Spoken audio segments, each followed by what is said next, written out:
They told people I drifted, that I couldn't handle the structure, that I cracked under pressure. Nobody ever said I left, because saying I left would suggest I had a choice. I walked out of that house 7 years ago, without a suitcase, without a speech, without slamming the door. Silence was louder. It always has been. And now, I was back. Not for them, for her. Riley's big military promotion party, complete with banners, speeches, and slideshow loops of her career highlights, played like a propaganda reel in the house I once called home. Photos of her in uniform on stage with a crisp salute, all playing on a loop across the flat screen in the dining room. There wasn't a single photo of me. Not even the old childhood ones Mum used to tape to the fridge. I guess I was erased before I learned how to vanish properly. The porch light still flickered, like it couldn't decide whether to stay on or go dark. The mailbox still leaned slightly to the left, like my father's politics. Inside, the smell of baked ham and cinnamon. Something clung to the walls like it had nowhere else to be. I wore a plain grey blouse and black slacks. Not fancy, not loud. Just enough to fade in because that's what I do. I'm good at being invisible. And still, the judgment hit me in waves humid, heavy, unspoken. Dad was the first to speak. He didn't hug me, didn't even look up from the slideshow. "So, what are you doing these days?" he asked like he was already bored of the answer. Before I could speak, he launched into Riley's latest test scores, how she ranked top 10 in her field training, how the colonel personally praised her. Mum nodded, sipping from her wine glass. My Aunt Kendra, still in her favourite buffet position, chimed in with a sharp, sweet smile. "Didn't you used to waitress at Applebee's, guess it stuck?" Chuckles scattered around the room like dry leaves.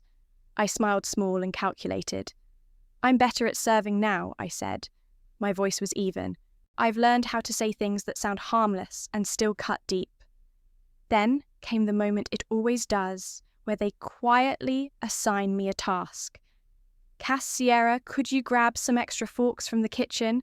Oh, and water too." No one else moved. It wasn't a request. It was the expectation. I went. Of course I did. Some ghosts still know how to carry trays.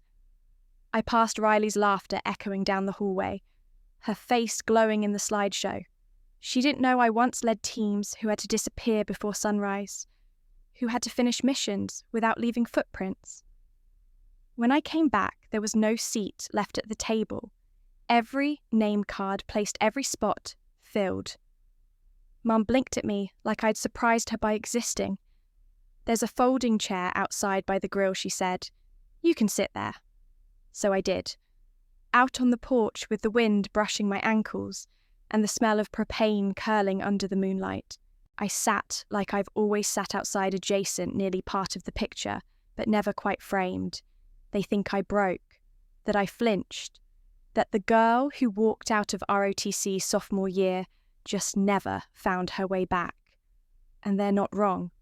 Back then, I couldn't sleep, couldn't eat.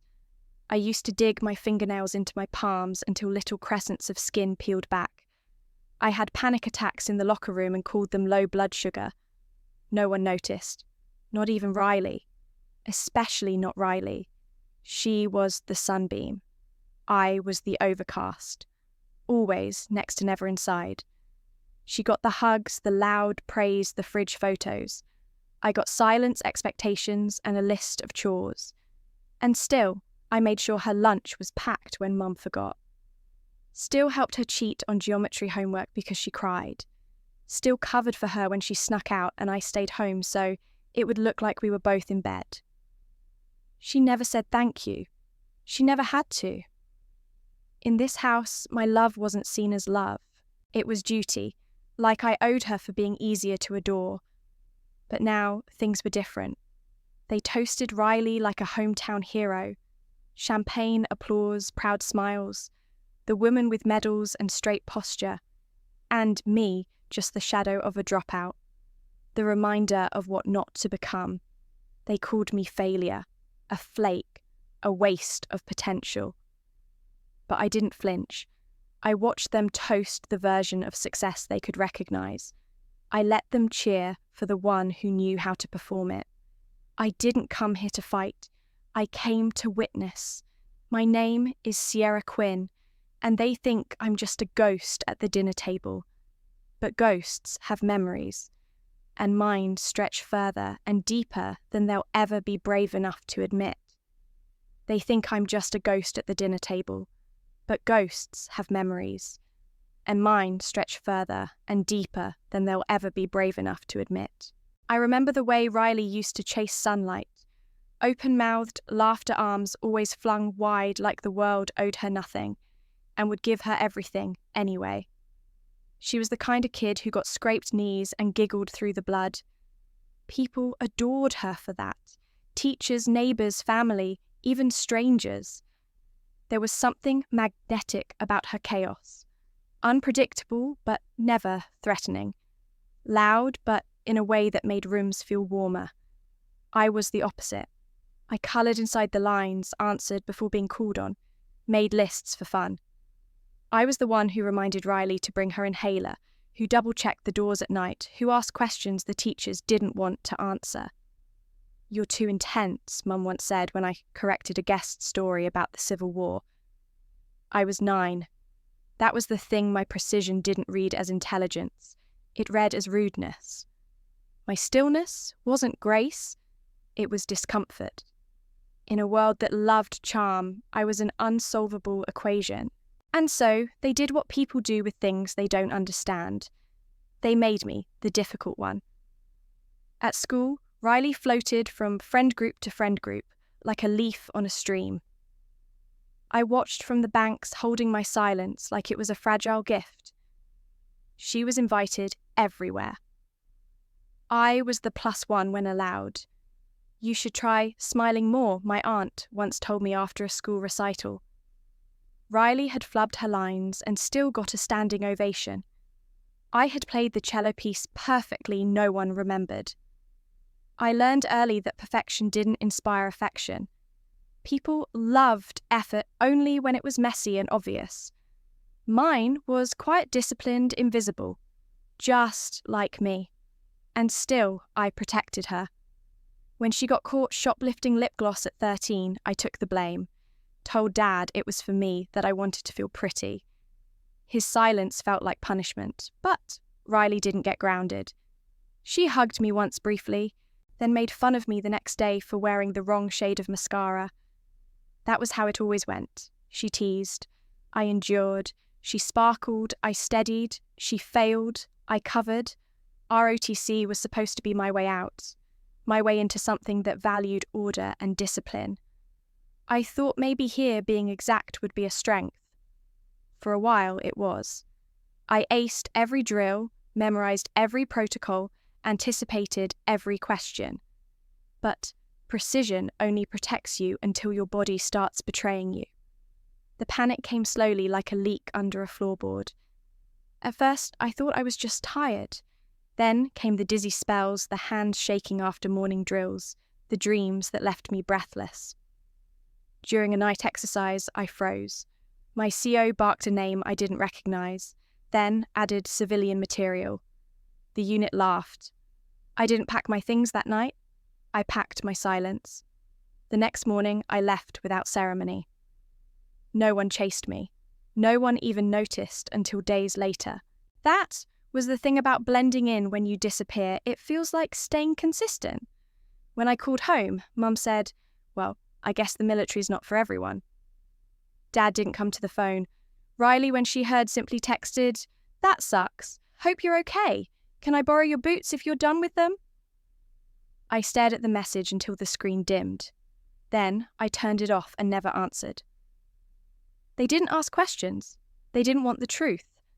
They wanted the story that made sense. Sierra cracked. Couldn't hack it. Some people just aren't built for pressure. I let them keep that version. It was easier than trying to explain what it feels like when your mind is the battlefield and your body won't march. But ghosts don't die. We evolve. We haunt.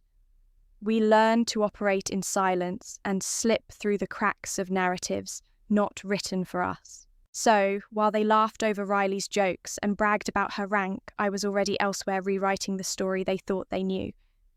My name disappeared before I did. It started with a contract I wasn't allowed to keep a signature that dissolved into a classified ink trail. No ceremonies, no swearing in. Just silent steel and a room with no windows where I handed over everything that ever tied me to being ordinary. That was the price of entry into Echo. Technically, it doesn't exist. Not on paper, not in conversation, not even in the dusty corners of military gossip. It's a division designed for operations that must succeed and must never be traceable. The kind of work that walks ahead of policy and burns the footprints after. I didn't ask questions. I just followed the voice on the other side of the encrypted briefings. In a way, it was comforting knowing nothing, needing no praise, making no noise. I became very good at being nobody. I changed identities more times than I changed my hairstyle. Some missions required me to be an energy consultant, others a translator. Once I pretended to be a wedding planner for 2 weeks in the Bahamas to tail a diplomat's handler. Each role had a face, a voice, a rhythm. I became a mirror for whatever room I walked into, reflecting exactly what was safe to see and nothing more. The loneliness didn't hit right away. When it finally did, it settled in quietly, like fog in a field. There were no holidays, no birthdays, just briefings. No one called me Sierra, most didn't call me anything. In Echo, names were liabilities. Still, I excelled. Because precision mattered here. Because silence was an asset, not a flaw. I learned to dismantle threats with code patterns field analysis. I could see danger before it stepped onto the map.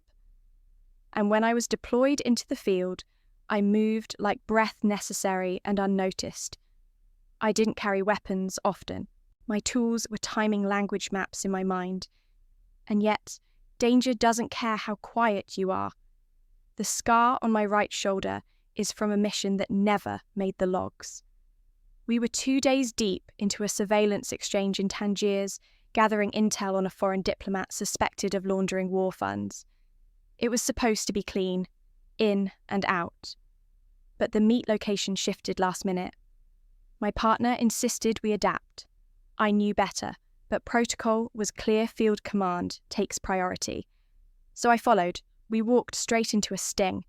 He got out. I didn't. I caught a shard of broken ceramic just below the clavicle when the first table shattered. By the time backup arrived, I had already tied off my own bleeding with a silk curtain and crawled through a fire escape. That was the first time I saw my blood in that line of work. Real red. Real proof that even ghosts can bleed. I didn't get a medal.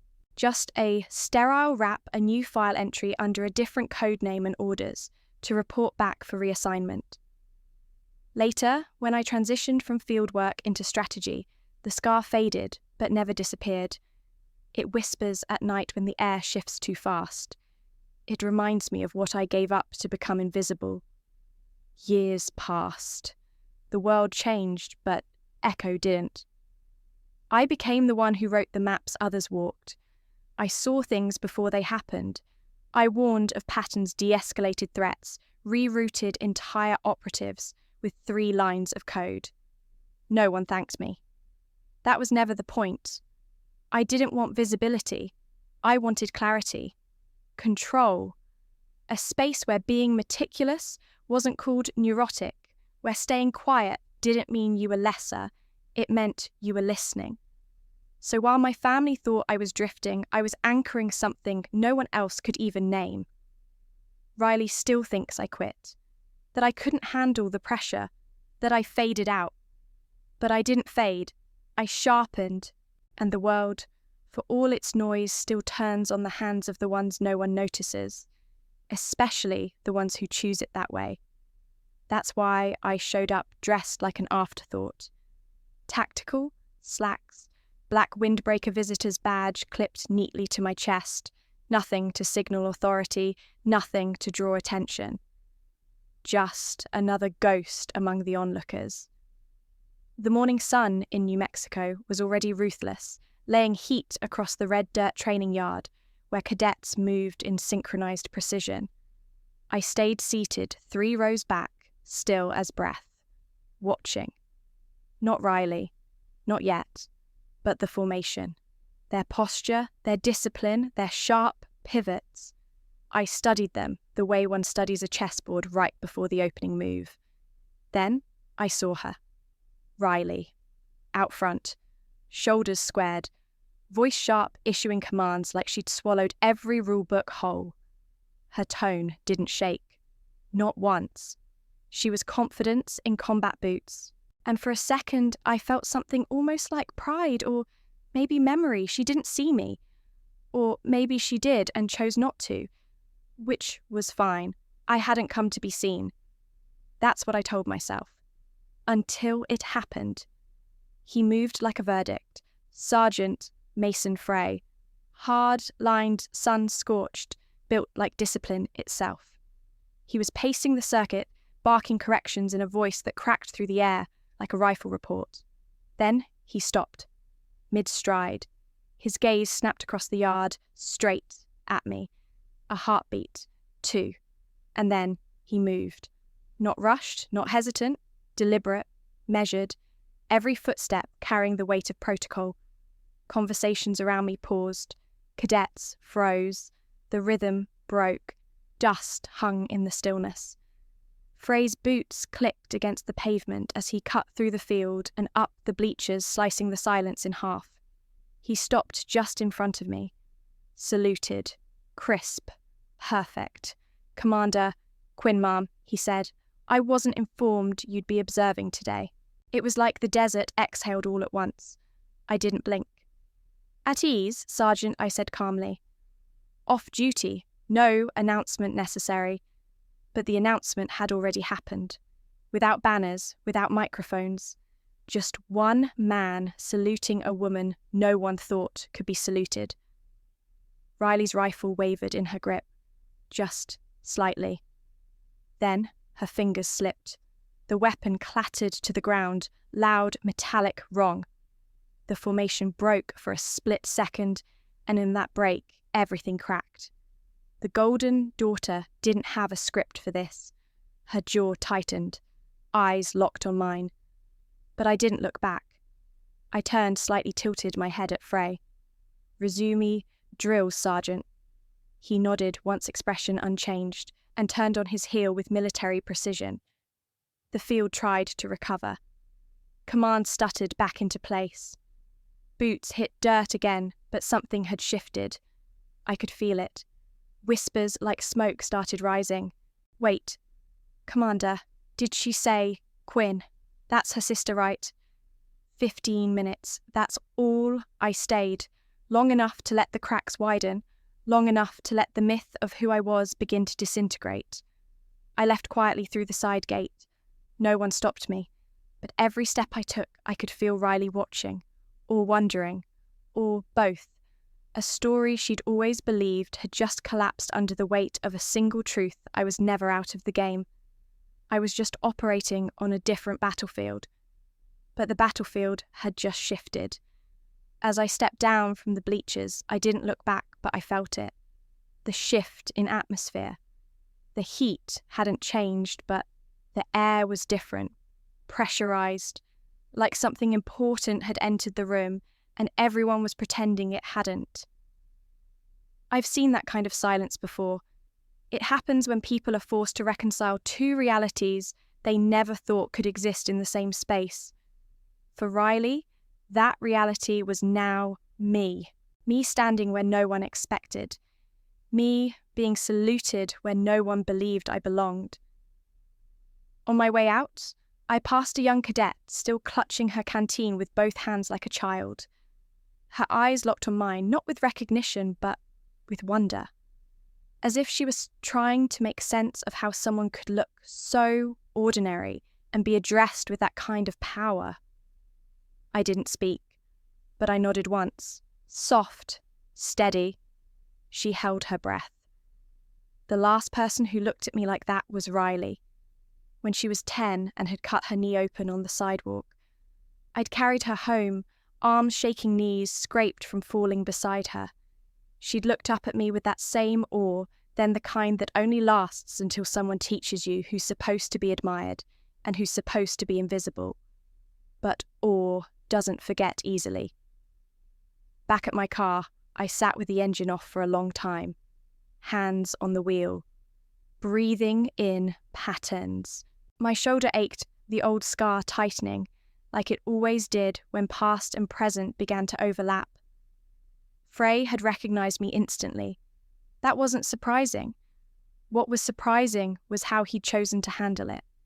There'd been no hesitation, no question, just the salute, the title, the absolute clarity. We'd crossed paths once years ago, back when I was still active in the field, deep into a joint analysis operation overseas. He wasn't in command, then still raw, still burning with the righteousness of someone who thought order was the highest form of truth. I had corrected him once in a classified debrief, disproved a field assumption in front of 2 senior officers. He hadn't liked it, but he'd remembered it. And clearly he remembered me. I wondered what Riley would ask first. Probably nothing. Not out loud. That's how our family works. They avoid the truth until it spills into their laps. But her silence in the yard had said everything. The way she hadn't moved, hadn't blinked, like a statue of herself, holding on to the only story she'd ever believed Sierra is the sister who failed. The one who ran, the one you don't mention at holidays unless someone needs a warning label. That story was cracking now. I didn't need to smash it, just press gently where it was already weakest. Let them wonder, let them whisper, let the weight of their assumptions collapse under something they never expected, a ghost with rank. A few hours later, I was back in what passed for my world, the unmarked command van parked behind Fort Garnett's south gate. I'd slipped through the morning with someone else's badge and my own unread invitation. The receive alert pinged on the secure device stitched into my coat, lining a vibration only I recognized. HQ Echo reassignment. Fort Garnett. Initiate passive assessment. Observer. Roll only. No contact. Contact would be someone else's problem. I slid the device back, exhaled. My mission had found me, and it had a compass needle pointing toward where Riley stood. I reconnoitered my desk, wiped fingerprints from the swivel chair, opened the encrypted briefing. Fort Garnett has reported anomalies within the cadet data stream. Recommend observer presence. My mind pivoted. Anomalies meant intentional patterns code, not human error. They often emerged where people poked around systems that weren't meant to be touched. And that meant someone else had triggered something, or someone else had to be watched. Normally, I'd breathe out and detach. This time, I clenched my jaw. Riley would be right there. She didn't deserve to be collateral damage, not this time. She was walking through a minefield she didn't know about. I reminded myself this wasn't personal. Then reminded myself again everything was personal. I slipped out to the yard again, keeping my distance. Riley was drilling a new platoon, focused, precise, commendable. But she looked different now, the same tight posture when she marched, but tighter around the eyes. Almost speaking, but stopping. She sensed it. I watched her elicit corrections from the cadets, but her voice had a strain. She shifted her balance on the line, and I wondered if she felt watched, whether she felt known. I started mapping it, the drop in secure system logs, the minor shifts in file approvals, the little anomalies beneath routine. I matched them to yesterday's glitch, the cadet, who froze the data flow that choked the question nobody asked. The flicker in Riley's cadence felt like a message someone was messing with her world. Then I found it a legacy backdoor in the system, inactive for years. A Vaughan signature. Obscure code hashed with his initials in hex. Subtle. Slipped in under institutional radar. It ticked like a timer. So, they suspected me. Maybe they suspected Riley. They definitely suspected someone.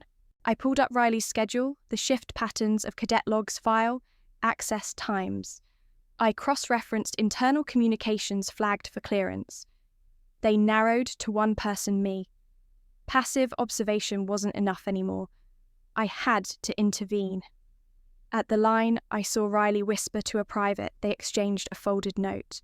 Riley tucked it into her sleeve before they moved on. I recognized the gesture. Riley still communicated like we did when we were 16. Small, secretive, careful.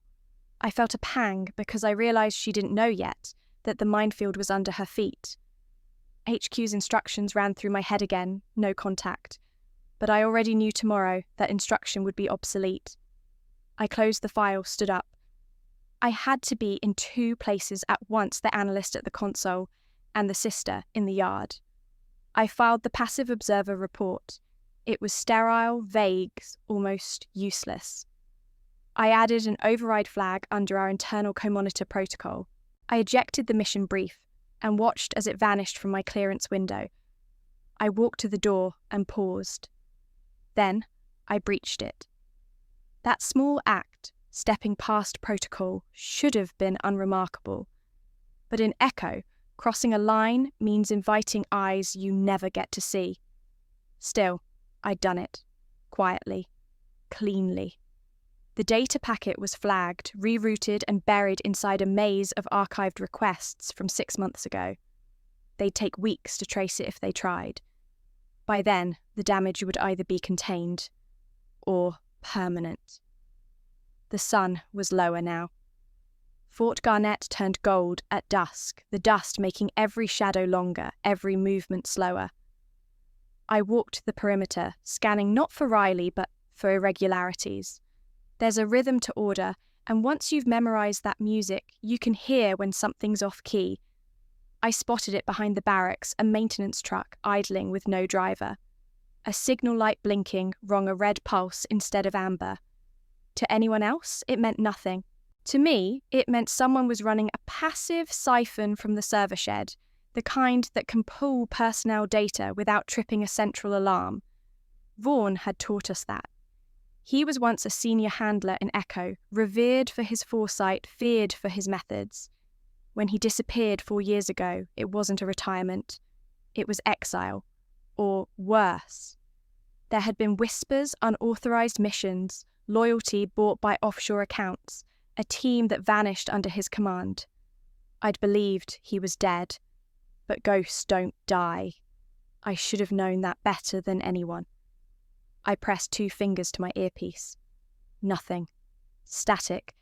They were jamming short-range comms just subtly enough to avoid suspicion. Which meant Vaughn was near. Which meant Riley was a thread in someone else's web and she had no idea. I headed back to the intelligence wing, forcing my breath into even counts. I couldn't protect her if I panicked. The system console recognized my biometrics with a blink. I pulled up every incident Vaughn had been connected to, encrypted threads, contractor movement patterns, silent flagging systems. They told a story he was constructing a new kind of intelligence structure, something off-grid, fractured, untraceable, the kind of network that didn't need loyalty, just leverage. And Fort Garnett, with its fresh recruits and vulnerable systems, was fertile ground. And Riley, she was valuable, too visible to ignore, too naive to guard herself. My hands moved faster across the keys. I cross-referenced recent visitor logs, synced them with flagged communications, narrowed it to a set of false identities. 1 hit. An Alexander Keene with a Level 2 training observer badge supposedly auditing physical readiness programs. Except his clearance had expired 3 years ago. Vaughn's alias confirmed. I froze. He was already inside. I shut the laptop and slipped out of the intel room before the surveillance could adjust. I knew they'd see the breach eventually, but not yet. Outside, I spotted Riley alone this time, finishing a run, her cheeks flushed, arms loose. She jogged toward the fence, unaware that someone had written her into a script she didn't audition for. My throat tightened. I wasn't supposed to care, but I did. because beneath all her shine and swagger, she was still the girl who laughed at sunsets and cried when her laces broke, the one I carried when no one else noticed she'd fallen. I walked the opposite direction, counting the steps. 1, 2, 3. I needed a plan.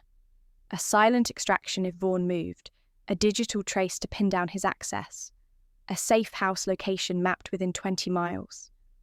I'd been out of the field too long, but some instincts don't rust, they sharpen with time. And somewhere in all of it, I knew this wasn't just about Riley. Vaughan didn't want her. He wanted me. This was bait, and I'd bitten. The breach came 3 hours later, quiet, almost elegant in how it unfolded, like a melody hummed in reverse. One red blip on the echo terminal, then another, then 5. An access trail not from the perimeter, not from some rogue server overseas, but from inside Fort Garnett, from Riley's personal device. I didn't flinch. I didn't need to. My fingers were already moving across the keyboard before my pulse could catch up. I followed the trail, deep, snaking past firewalls she should never have been able to touch. She was inside the vault, not on purpose, but inside. A cold wash of recognition spread through me. The USB. Months ago, during a rare moment of near connection, I'd handed Riley a thumb drive with a security patch wrapped in a joke about her bad firewalls. "It'll keep your fitness tracker from being hacked," I'd said, masking urgency with sisterly annoyance. She'd rolled her eyes, taken it, and probably forgotten it existed. Until now. Until tonight. I pulled up the breach log. The system had auto-deployed. A Class 4 lockdown protocol restricted her access, pinged Central Echo Command, and dispatched a silent observer flag. Any deeper, and she'd be flagged as an external threat. I could override it, but not forever. They'd notice. They always did. I rewrote the command strings in under a minute, redirecting the trigger file to a decoy node, non-lethal, non-actionable, just enough to make Riley look like an idiot tech user instead of a spy. Then, I traced the chain of data she'd accidentally opened. My chest hollowed. It was a Vaughan file, deep archive, buried under 6 layers of fake metadata. He wanted her to find it, or at least wanted me to see her stumble into it. The contents weren't damning.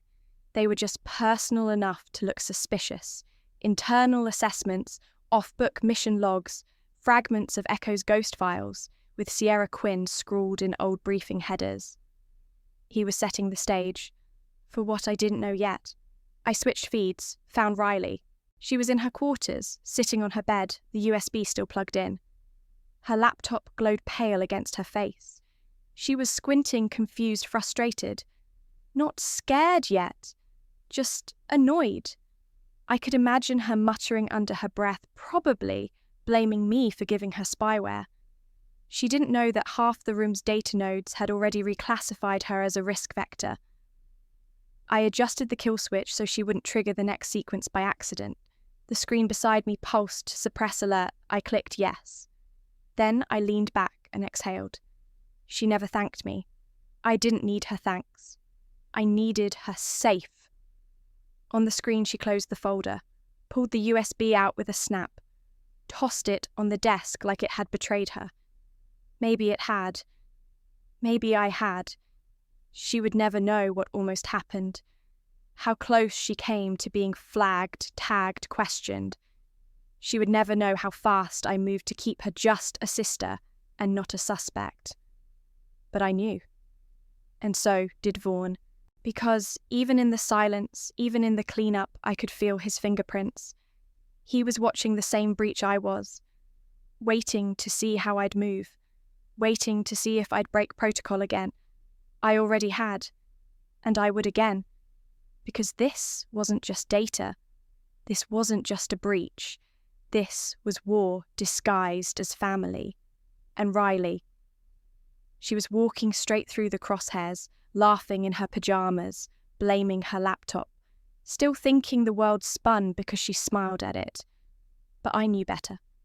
I'd learned the hard way the world doesn't spin because you smile.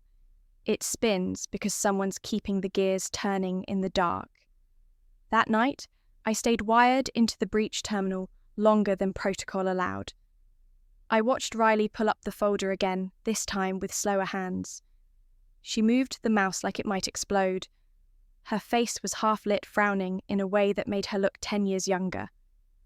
She scrolled past the gibberish file, name stopping on one Echo Recon 314. She clicked.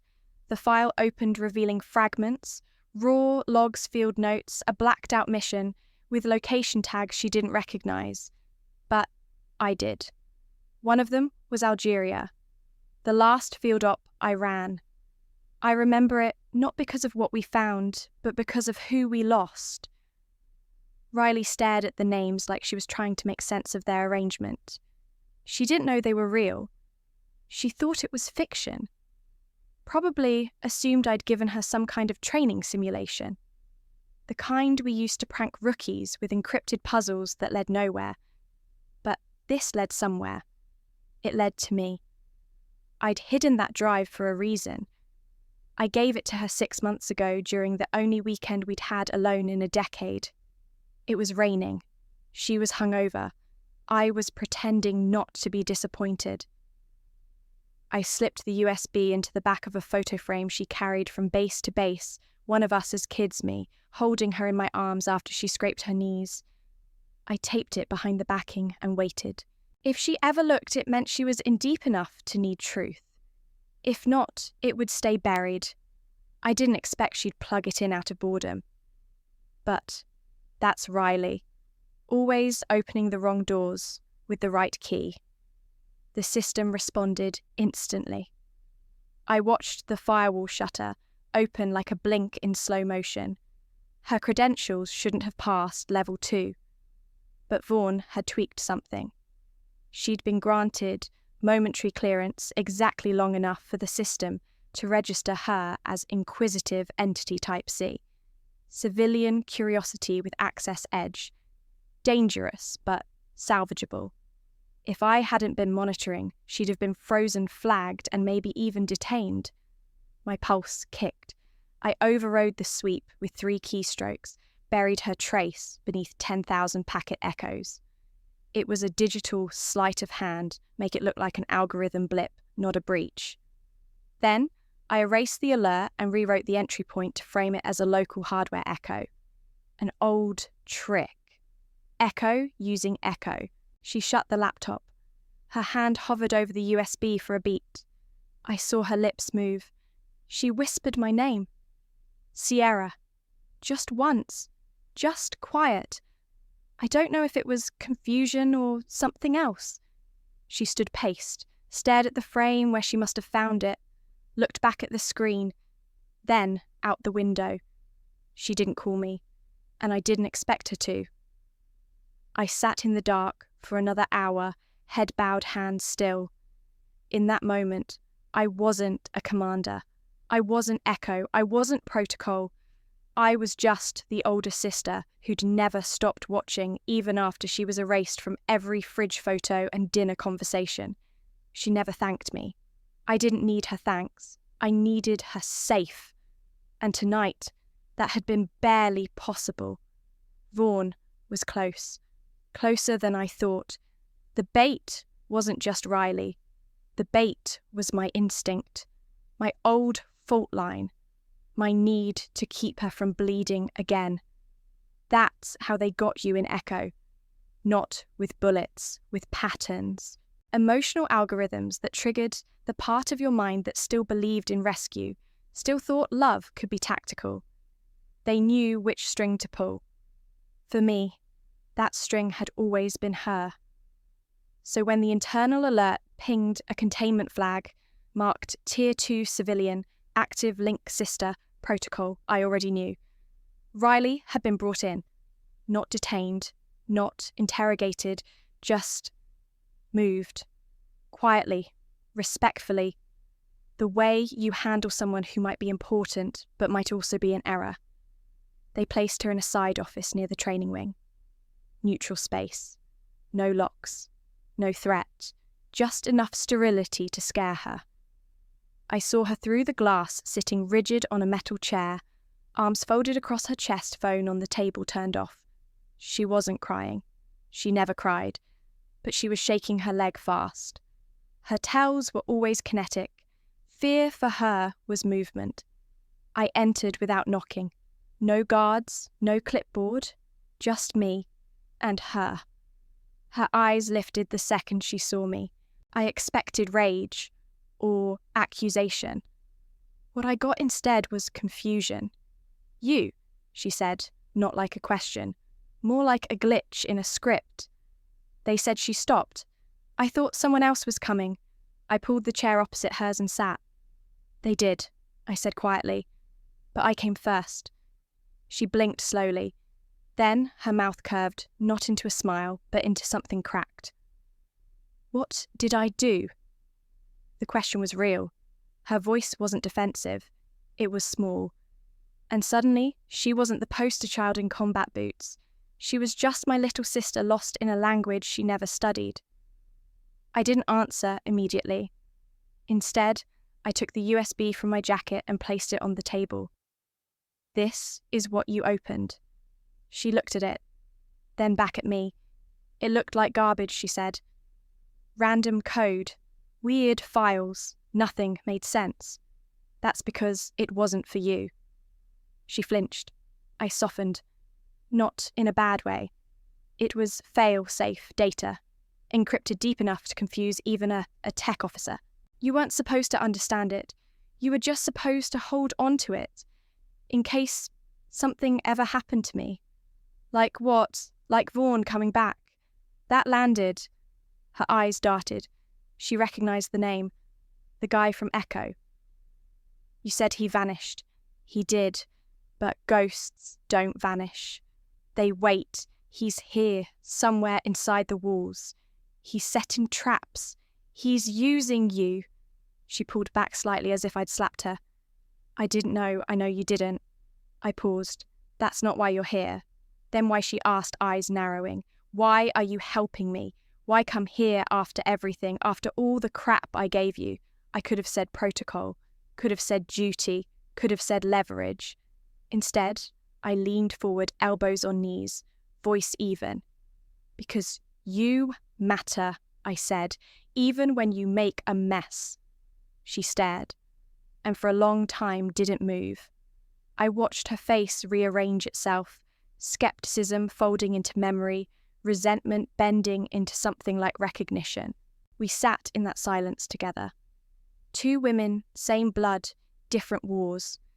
And for the first time in years, the gap between us didn't feel insurmountable, just wide enough for a bridge. Riley looked down at the USB again, then at her hands. They made me sign something, she said, barely audible. A confidentiality clause. Said I could walk out no charges if I promised not to touch anything else.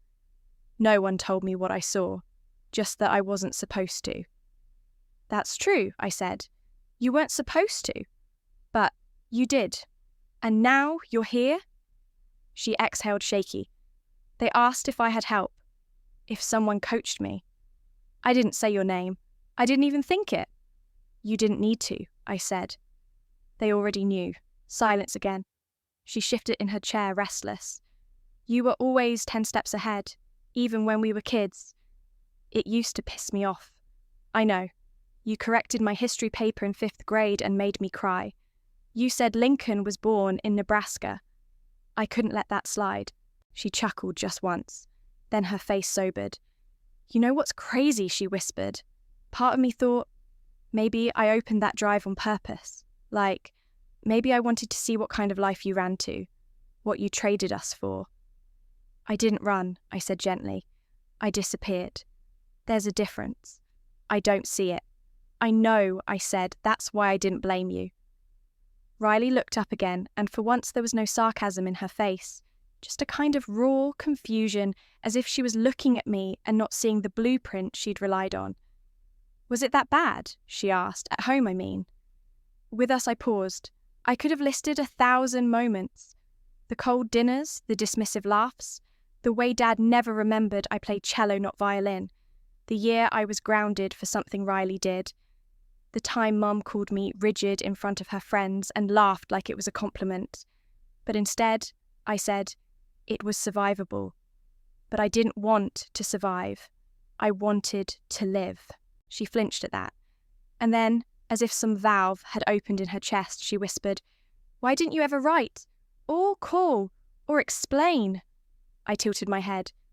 "Would you have listened?" "I don't know," she said honestly. Maybe not, but I would have had to confront it. And back then, that scared me. I nodded once, me too. We both stared at the USB for a while longer. Finally, Riley picked it up. "So what happens now? Am I in trouble?" "Not from me," I said. "And I've shielded enough of the breach that no one at Echo sees you as a hostile, but Vaughn does. That's what worries me." She bit her lip. "He's real then. All those stories. He's real and dangerous. And he knows you matter to me, which makes you leverage." Her jaw clenched. "That's not fair. No, it's not. And you're still helping me." "Yes." She paused. Then, "Why are you helping me?" I held her gaze steady. "Because you matter," I said again, slower this time. "Even when you make a mess. Even when you don't say thank you. Even when you forget I exist. You still matter." Riley blinked hard, and for the first time since we were kids, she didn't try to deflect it with a joke. She just nodded and whispered, "Okay." That small moment of trust was a turning point. We were no longer echoing the same painful past. We were forging a joint purpose. A purpose born out of family, not protocol. And the first step was tracing the landmine Vaughn had buried. I stood, retrieved the USB, and motioned for her to follow me out of the sterile office. No guards, no cameras, just a few paces down the hallway to a shadowed alcove by the training wing. My heart raced, but my face stayed still. Riley followed, standing close enough that her shoulder brushed mine. She looked at me, silent question in her eyes. I dispelled any doubt with a slight nod. Outside the alcove, I slipped into analyst mode. When you opened that drive, it triggered something in the system. Vaughn planted nested files tripwires disguised as Echo backups. They pinged your credentials and flagged your session. But they weren't random. Each breadcrumb pointed back to me. My tone was measured, technical. I wanted clarity, not fear. She listened, arms uncrossed, now leaning in. "So he set me up," she said softly. It wasn't anger, it was ache, betrayal, sisterhood. I pulled out my secure terminal, one VR unit hidden behind the alcove's maintenance panel. With a few taps, I opened the breach map, a network diagram of the ping path. Files named Echo Orchard Recon 3Y4, Echo or Log 77, Sierra Archive X, all buried behind a digital maze. Vaughn had disguised his signature in code hashed with my old codenames. He knew how to frame me. Riley peered over my shoulder, brow knitting. "How do I help?" "By walking it back," I replied. "I need your local access logs, your cache files. There are ghost nodes in your drive. We have to quarantine them." She nodded and pulled out her military tablet. We worked side by side like we used to share notebooks in middle school, drawing doodles and copying homework. Only now we were rewriting networks. We traced rough ping 1 isolated host 34, masked every file path through decoy folders and dummy hash codes. Slowly, the map of intrusion shrank. "I'm scared," she said quietly when we hit a dead end. "What if he catches us? I'll catch him first," I said. "I swore I'd keep you safe," my voice softened, "but you need to trust me." She stared at me. "I do." I felt the weight of those words and mirrored them with my own. "I trust you too." We worked through the night. The training yard emptied. Security lights hummed. My internal clock ticked, but our bond powered us. Lines of code, hashes, rerouted access paths, quarantined files, each fix carried symbolic weight. We weren't just repairing a breach. We were stitching our fractured relationship together. At 3 a.m., the final trap cleared. The network map showed only legitimate echo entries. The ghost nodes were archived and sealed in a quarantined vault. Our work beat slowed. We leaned against the wall, tired but triumphant. Riley half smiled. "I've never felt this smart." "You're smarter than you know," I said, meaning it. She reached out and lightly tapped the scar on my shoulder, where my mission wound still marked me. "That happened because of you," she said. "No," I corrected gently. "Because of us," I motioned at the terminal. "Everything we just did that's collaboration, teamwork, it's what you've done your whole life. I hid it."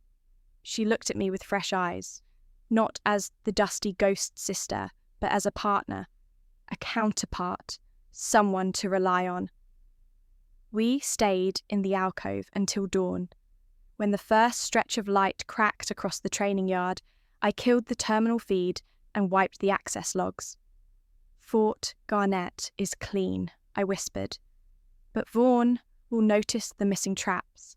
He'll sense a shift. We need to be ready." Riley squared her shoulders. "What now?" I handed her the USB. "You keep this with the quarantined logs. If anyone asks, you have truth. And I have the rest." She took it like a shield. We stepped out of the alcove and headed toward the main compound. The morning drills echoed in the yard. Cadets marching, guns clicking, discipline in motion. Riley looked pointedly at me. "Let's do this. Together." I nodded. Together. This was more than a mission. It was redemption. It was a reclamation of our bond. It was proof that the best ghosts don't haunt, they protect. And now I was stepping into the one place Echo taught us never to enter willingly, the tribunal chamber. The court of silence, as operatives called it. No defense attorneys, no judges with gavels. Just 3 senior command officers in crisp uniforms and a single unspoken rule: speak only the truth you can prove. The chamber smelled like polished wood and cold authority. Vaughn sat across from me, posture ramrod straight, expression unreadable. His insignia long ago stripped, but his arrogance remained institutional. He wore it like armor. He cleared his throat. "Sierra Quinn," his voice slid through the room, smooth velvet over steel. "You are accused of falsifying mission logs related to Operation Black Rain, resulting in civilian casualties that were never reported. You were the field strategist. The directive came from you." I inhaled deliberately, heartbeat steady. Silence landed like a stone. I let it rest. Then I spoke low. "False. Operation Black Rain was executed under Mission Directive Z Delta. That order came from Curtis Vaughn under encrypted relay using the alias Greene. I objected in my field report, citing civilian risk. My objections were retroactively overwritten." A tribunal officer shifted. Recognition flickered behind his eyes. I pressed on. "In the field, I refused to carry out movement pattern Delta 7 until civilians cleared the path. That disagreement is documented, but the timestamps were altered. When I queried HQ log backups, they'd been overwritten." Vaughn's smile sharpened like a blade unsheathed. "Convenient, Commander, but you can't prove the edit existed. Echo destroys pre-op drafts routinely."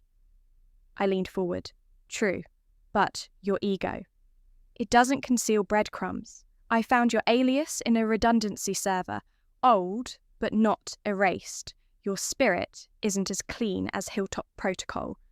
The lead officer cleared his throat. "Commander Quinn suggests direct oversight.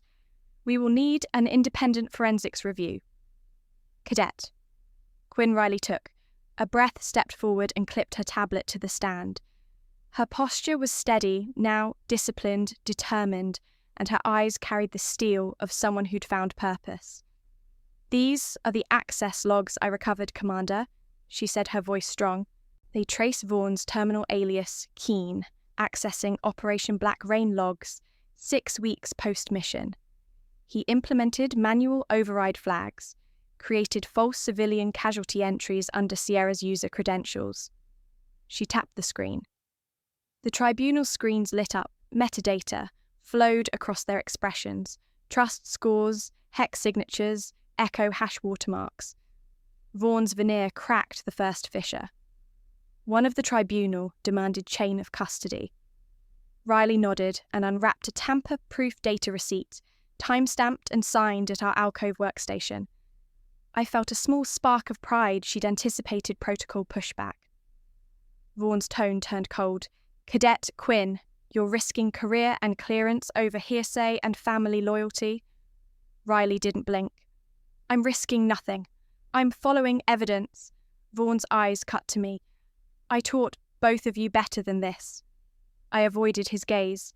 "I didn't teach them to admit lies to hide." One of the tribunal members spoke slowly. "Commander Quinn, your testimony stands marked by admission of objections and timestamp irregularities. Cadet Quinn, your logs appear unbroken and independently timestamped. Will verify via echo forensics." The tension shifted.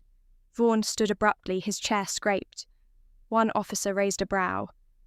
Vaughan drew in a breath.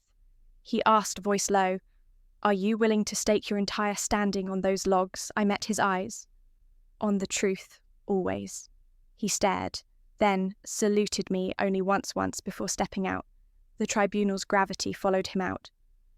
Moments later, the senior officer approached me.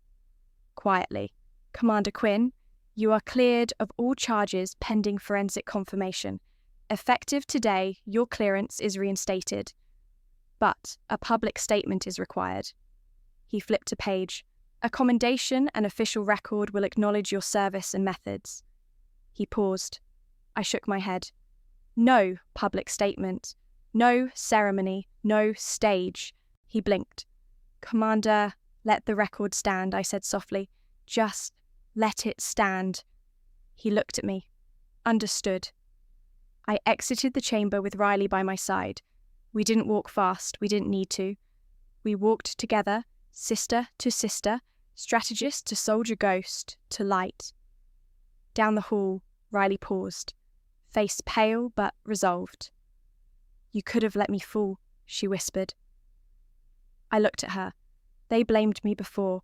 One more time wouldn't kill me. She nodded, tears glimmering unspoken forgiveness in her grip. I reached into my pocket and felt the edges of the quarantined logs. It felt heavy, not like liability, but like a talisman. Proof that the truth had weight, that some ghosts never disappear, they return when it matters most. We stepped into the fluorescent hallway. Echo corridors seemed quieter, the echo of footsteps less jagged. We were different now. Together. Riley didn't speak for a while. Just walked beside me, arms loose at her sides, not in parade rest, not defensive, just present. That was new. That was everything. When we reached the end of the corridor, past the secure checkpoint, the hush of post-tribunal calm pressed in. I could feel the weight of what we'd done, not heavy, but definitive, like the quiet that follows a final note played right. Outside the chamber doors, Riley leaned against the wall and exhaled deeply. The tension in her shoulders eased slightly, though the tremor of adrenaline still lingered. Finally, she said it. "You could have let me fall." There was no anger in her voice, only a raw, reverent awe, like someone realizing the ground beneath them had always been held up by invisible scaffolding. This declaration hung between us like fragile glass. I turned to her, met her eyes without softening the truth. They blamed me before. One more time wouldn't kill me. Riley blinked slowly, processing the depth of that statement. For years, our family had always sided with the visible triumphs, the polished medals. I'd been the silent sacrifice written off as damaged goods. To me, falling wasn't an option they ever mourned, but standing up for Riley was my choice. She let it sit. Then softly she asked, her voice trembling between relief and wonder. "Why do you always pick silence, even when you're right?" "Silence," the weapon I'd wielded since childhood, the shield I'd used to protect us, the method Echo had taught me. But here, in the raw aftermath of truth, silence felt different, as potent as words. I paused, choosing each syllable. Because silence doesn't need applause, I answered slowly. It needs strength. And I never needed them to clap. I just needed to survive. Her expression shifted. The guard she'd built for years cracked, revealing something more vulnerable. I thought strength was being loud, being seen. I shook my head gently. Sometimes the strongest move is unseen. The work done beneath the surface, out of sight, those roots hold the tree. She stared at me for a heartbeat, then looked away, her eyes tracking the cadets marching outside through the narrow window. The world beyond the chamber moved on, but our moment lingered, suspended. We moved through Echo's corridors toward the common quad, sunlight filtering through high windows. Below us, cadets drilled in formations, boots striking concrete in sharp cadence. The everyday rhythm of military life. To them, nothing had changed, but it had.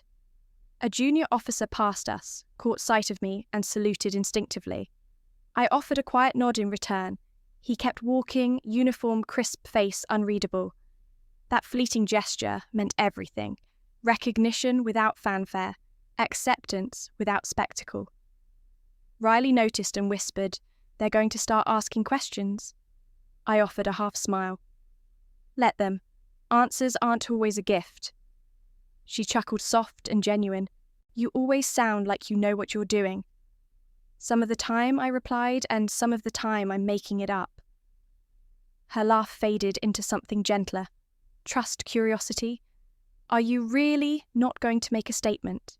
"About the tribunal," I looked at her, then at the world outside. "No," I said simply. Why? She didn't argue. She just asked, genuinely puzzled. "Do you think silence is enough?" I considered it. Truth doesn't need a microphone, it needs space to breathe. And right now, I want that space for both of us. She absorbed that, nodded slowly at first, then firmly.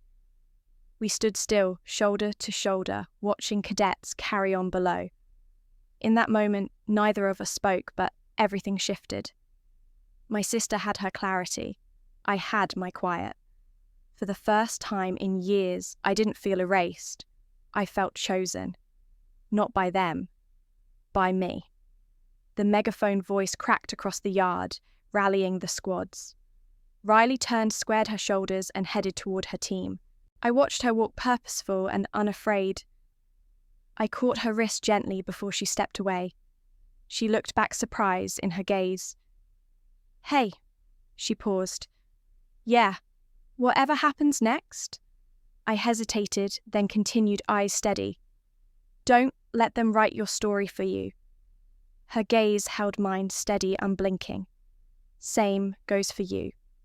With a final grip of solidarity, we gave a shared nod. No ceremony, no fanfare, just two women sisters standing in the aftermath of a quiet revolution. We parted, she toward her platoon, I toward the shadows of the intelligence wing. Not broken this time, not invisible, but defined. Internal lines drawn clear.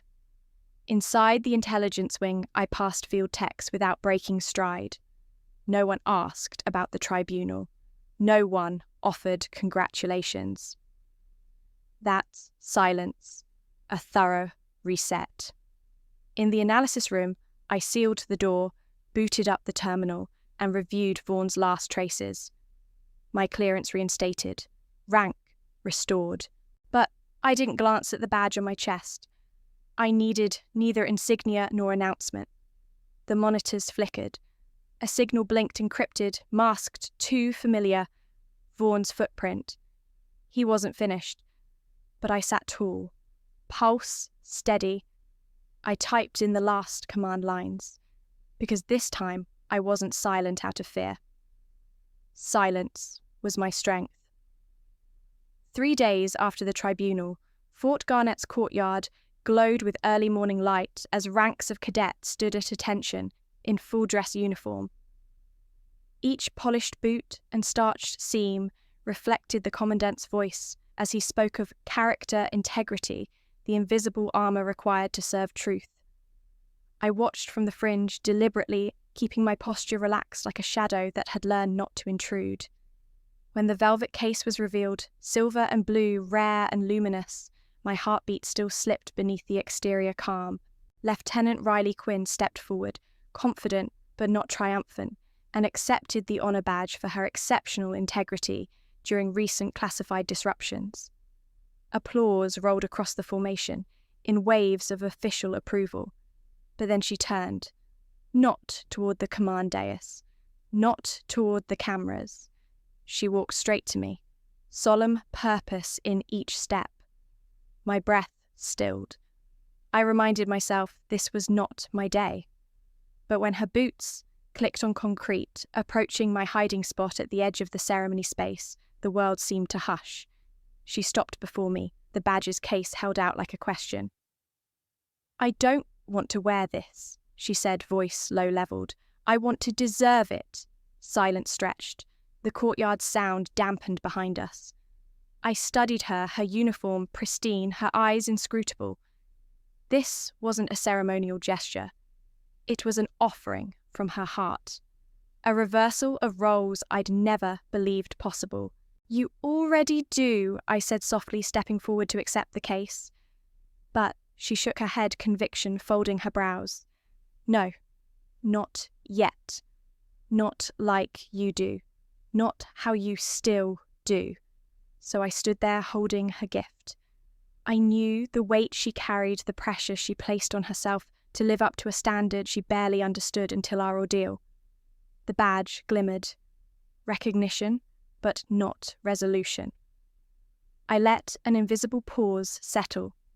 Then I closed the box. Not rejecting it, but refusing to elevate it above our shared truth.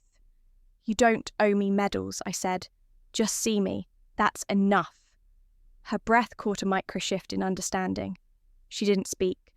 The badge rested in my hands like a token of reconciliation. Around us, the ceremony crescendoed again, whirled, resuming its rhythm, but we remained suspended, two sisters, redefining honor on our own terms.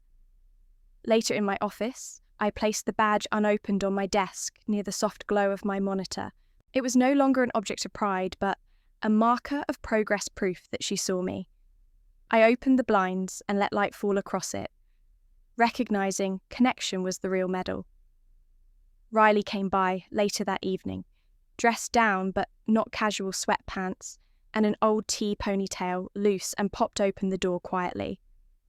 In her hand, she held a bottle of orange soda, my comfort drink from childhood. She tossed it to me with playful timing and a grin. "You still drink this stuff?" she asked, voice low, teasing. The hallway's harsh lights softened between us as if granting privacy. I caught the bottle, smiled. "Only on days when I don't get blamed for international conspiracies." She laughed, easy reel sounding like hope. She plopped down on the bench across from my desk. "So, part of me wants to say thank you," she said quietly, her tone vulnerable, an echo of the little sister I once knew.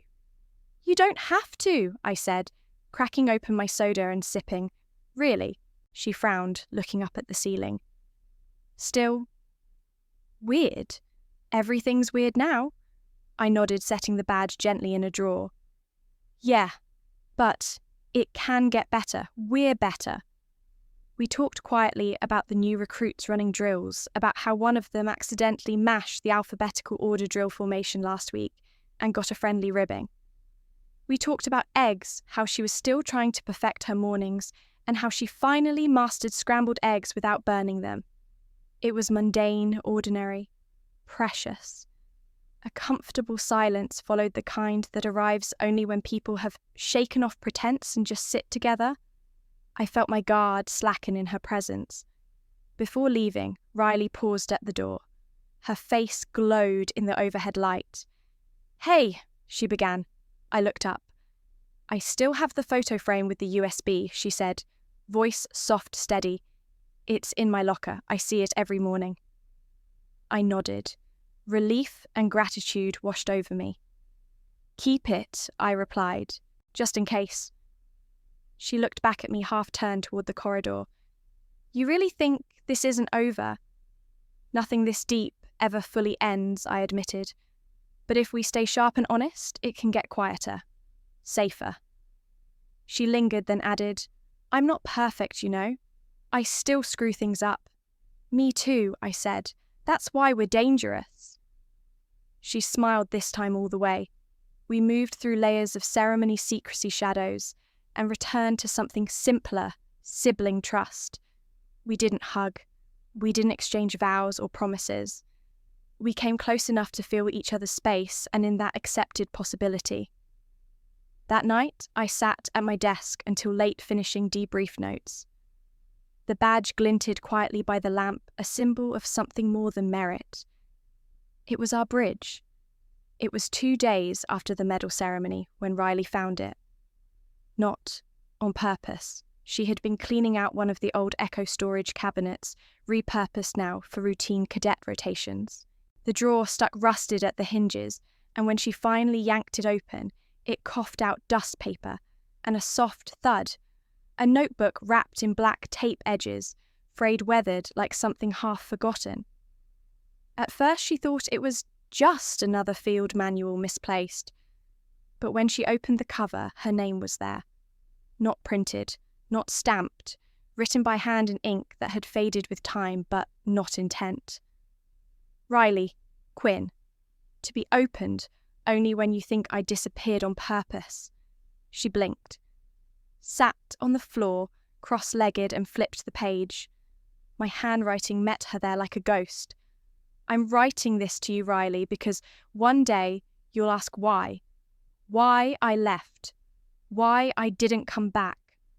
Why I let the world teach you its stories without offering mine. Maybe you'll think I didn't love you. Maybe you'll think I gave up. But the truth is, I never stopped watching. I never stopped caring. I just stopped hoping anyone would see the shape of me as something worth staying for. She turned the page. I was 18 when I first understood that silence could be armor. That if I didn't make noise, I wouldn't be judged for the wrong things. I kept my head down. I folded myself into the shape of what was expected. But smallness was never my design. I didn't leave because I cracked. I left because I realized I was too whole for a world built on shrinking. Riley felt the tears pool before she gave them permission. You always lit up rooms, the letter went on, and I was the corner they forgot to sweep. But I never resented your light. I just wanted you to see mine, not the one that dazzles, the one that steadies. She closed the notebook slowly. The words didn't fade when the pages shut. They rang like a heartbeat she'd forgotten was hers. That night, she showed up at my door. No warning, no uniform, just her and the letter held tight in her grip like a lifeline. I didn't speak. I opened the door. She stepped in. We sat in silence, comfortable now. True. She placed the notebook between us. You kept it all, she said, even when I forgot. I nodded. Some truths need time to grow ears. I'm sorry, she whispered, for not asking sooner. You weren't ready, that's not your fault. She looked at me like she finally understood how long love could wait without growing bitter.